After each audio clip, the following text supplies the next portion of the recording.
Viral, razia HP di pesantren, HP disita dan dibakar. Bukan rahasia lagi, di sekolah-sekolah negeri maupun swasta, aturan dilarang menggunakan HP masih saja diberlakukan.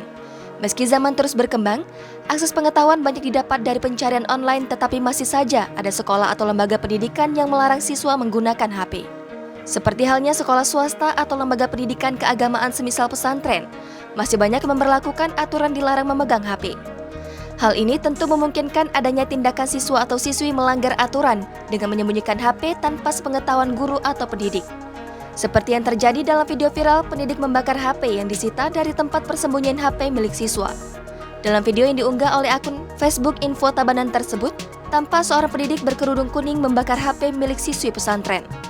Melatar belakangi itu, tampak siswi pesantren berbaris sambil berteriak histeris melihat HP milik mereka dilemparkan ke dalam api yang menyala. Sampai saat ini, masih ditelusuri di lembaga mana kejadian itu terjadi.